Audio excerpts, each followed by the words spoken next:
जय श्री महाकाल, स्वागत है आप सभी का आपकी अपनी चैनल द क्वांटम क्वेस्ट में। हम चैप्टर पढ़ रहे हैं लाइट, जिसमें हमने काफ़ी सारी चीज़ों को जाना और अभी हम जो बात कर रहे थे वो था हमारा image formation by concave mirror. तो इसमें हमने जाना कि 6 पोजीशंस पर हमने अपनी ऑब्जेक्ट को रखा, देन उसमें इमेज फॉर्मेशन जाना कि आखिर इमेज का फॉर्मेशन कैसे होता है। तो हमने वन बाय वन करके आपको सारी ऑब्जेक्ट्स की प्लेस बताया, देन उसका इमेज फॉर्मेशन बताया। आज वन शॉट में हम आपको सारी कॉन्सेप्ट को क्लियर करेंगे और बताएंगे कि अगर हम ऑब्जेक्ट को किस प्लेस पर रखते हैं, देन उसका इमेज फॉर्मेशन कहाँ होता है। जब सबसे पहले हमारी कंडीशन थी कि जब हम ऑब्जेक्ट को इनफाइनाइट पर रखते हैं, तो इनफाइनाइट पर जब अपनी ऑब्जेक्ट को रखते हैं, तो उसका जो इमेज क्रिएशन होता है, वो हमारी इमेज जो बनती है, वो बनती है हमारी फोकस पर, यानी कि हाईली डिमिनिश्ड इमेज क्रिएट होती है, रियल इन्वर्टेड और हाईली डिमिनिश्ड, मीन्स इसको पॉइंट इमेज भी कहते हैं, यानी कि बहुत ही छोटी इमेज क्रिएट होती है। सेकंड कंडीशन हमारी है जब हम बियॉन्ड सी अपनी ऑब्जेक्ट को रखते हैं। जब हमने बियॉन्ड सी अपनी ऑब्जेक्ट को रखा, तो उसका इमेज फॉर्मेशन होता है सी एंड एफ के बीच में, यानी कि centre of curvature and focus के बीच में। यहाँ पर भी हमारी इमेज जो बनती है, वो बनती है रियल इन्वर्टेड एंड हाइमनिस्ट इमेज क्रिएट होती है, क्योंकि जब हमारी इमेज क्रिएट होती है तो हमारी ऑब्जेक्ट बड़ी होती है लेकिन इमेज हमारी छोटी होती है। थर्ड कंडीशन हमारी आती है जब हम ऑब्जेक्ट को सेंटर ऑफ कर्वेचर पर रखते हैं, यानी कि सी पर रखते हैं। तो सी पर ऑब्जेक्ट को रखने पर हमारा जो इमेज का फॉर्मेशन होता है, वो हमारी इमेज क्रिएट होती है, इक्वल साइज इमेज क्रिएट होती है, real inverted and equal size image, यानी कि बराबर ही इमेज हमारी क्रिएट होती है।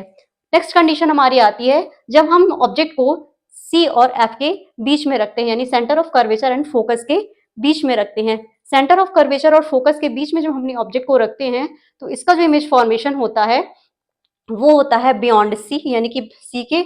आगे हमारी ऑब्जेक्ट का जो इमेज बनती है, और ये इमेज बनती है real inverted and magnified image create होती है, क्योंकि ये ऑब्जेक्ट जो होती है वो छोटी होती है और इसकी इमेज फॉर्मेशन होता है, तो इमेज हमारी बड़ी बनती है। नेक्स्ट कंडीशन हमारी आती है जब हम ऑब्जेक्ट को फोकस पर रखते हैं। तो जब हम अपनी ऑब्जेक्ट को फोकस पर रखते हैं, तो हमारा जो इमेज का क्रिएशन होता है, इमेज हमारी बनती है इनफाइनाइट पर, क्योंकि जब हमने देखा था उसमें कि हमारी, तो इसमें हमारी जो इमेज इनफाइनाइट पर, जब हमारी फोकस पे रखने पे ऑब्जेक्ट को इनफाइनाइट पर बनेगी, तो वो इमेज का क्रिएशन होगा real inverted and highly magnified, यानी कि बहुत बड़ी इमेज क्रिएट होती है क्योंकि वो इनफाइनाइट पर बनती है। नेक्स्ट जो हमारी कंडीशन है, जब हम ऑब्जेक्ट को फोकस और पोल के बीच में रखते हैं, तो ये बहुत ही स्पेशल केस है, क्योंकि इसमें जब हमारी ऑब्जेक्ट को रखा जाता है, तो जो इमेज का फॉर्मेशन होता है, वो होता है बिहाइंड द मिरर, और इमेज हमारी क्रिएट होती है